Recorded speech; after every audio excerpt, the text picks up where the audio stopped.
lakini kila mwananchi anayekuja kutibiwa hapa kuwepo na dawati maalum la kuelimishwa kuhusu bima ya afya, ili wananchi walio wengi wawe wanachama wa bima ya afya. Pale mkoani kila siku ninaletewa malalamiko, ndugu yangu kafa pale Bugando, $5,000,000 mwili kuuchukua. Sasa serikali kwanza imesema maiti zisizuiliwe kwenye hospitali zetu, kwa sababu hatuwezi kulia vilio viwili, kulia kilio cha marehemu, lakini pia kulia kilio tunadaiwa nini? Fedha. Kwa serikali imesema anayefiwa basi apate angalau kulia kilio hiki kimoja cha kuondokewa na ndugu yake, lakini sio kilio tena maiti imefanya nini? Imezuiliwa.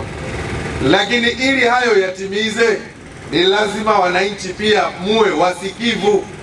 Serikali ikisema jiungeni na bima ya afya, inakuwa ina nia nzuri ya kuwasaidieni nyie. Wengine hapa ninaona ni watu wazima, watu wa aina mbili wanakabiliwa na magonjwa ya mara kwa mara, watoto na wazee. Sasa mzee akiwa na bima ya afya tena kwa mwaka shilingi $150,000, ataelezwa huduma gani atazipata hapa Nyanguge. Lakini je, akizidiwa hapa Nyanguge, akienda hospitali ya wilaya atapata huduma gani? Akitoka hapo akienda hospitali ya mkoa Sekoture pale atapata huduma gani? Lakini kama wananyanguge wote mna $150,000 mmetoa kwa ajili ya bima ya afya, tuseme mko 1,000, mwaka mzima wakaumwa watu 20, maana yake watu 80 hawajaumwa. Fedha yao ile hawa 20 ndiyo itawasaidia kuwatibu, hata kama ni magonjwa makubwa, hata kama ni nje ya Nyanguge. Lakini sisi tusipokuwa wanachama, maana yake mfuko huu wa bima ya afya hauwezi fanya nini? Kujiendesha. Sasa mganga mkuu yuko hapa. Nashukuru kwa nafasi hii. Ni kweli serikali imezindua awamu ya kwanza ya usajili wa bima ya afya kwa wote, na kifurushi cha msingi cha muhimu ni $150,000 ambacho ni kaya moja yenye baba, mama na watoto 4. Lakini pia bima hii inatoa nafasi kwa ndugu wengine tofauti na ile ilivyokuwa awali, kama watoto au wasaidizi wetu, ndugu jamaa na marafiki, kuwatengenezea kaya ya watu 6 na kuwaunganisha. Kwa jinsi ambavyo utakuwa na kaya zako utaweza kuwaunganisha.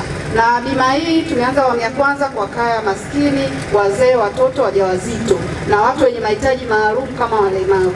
Kwa hii ndio awamu ya kwanza ambayo imeanza tarehe 26 mwezi wa kwanza 2026, na awamu zingine zitaendelea kuanzia mwezi wa pili na kuendelea.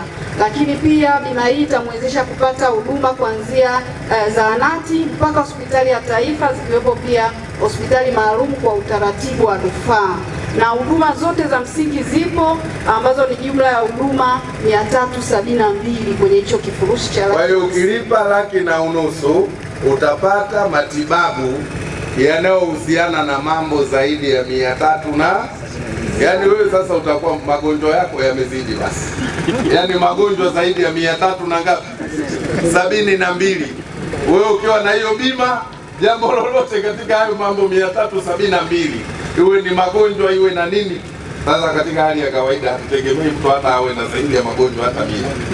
Pamoja na huduma za upasuaji, dawa zote za msingi, pamoja na huduma ya operation ni $150,000.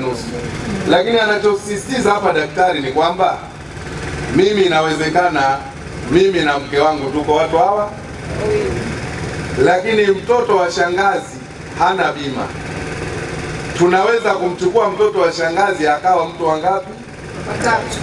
Tukamchukua na mtumishi wangu wa ndani akawa mtu wangapi? Tukamchukua hata na yatima naye mlea akawa mtu wangapi? Kwa hiyo bima ile itakuwa inakava watu 6. Sisi tutaita hii ni familia yako wewe, ya watu wangapi? Ya watu 6. Sio lazima awe mke, mtoto na mke, baba na watoto 6. Kwa hiyo tunakutengenezea familia yako. Kama wewe ulizaa wawili tu na wewe mwenyewe na mkeo mko wawili, jumla 4, unaruhusiwa kutafuta wengine 2 ukawaongeza pale wakawa watu wangapi? 6, kwa shilingi $150,000. Halafu ukiumwa hapa Nyanguge utatibiwa kama wewe na watu wako hao 6, lakini ukiende pale Sekoture utatibiwa tena wewe na hao watu wako 6, na ikionekana upelekwe Muhimbili. Kwa hiyo 1,500,000 yako utapelekwa wapi? Ukihitaji upasuaji utafanyiwa nini?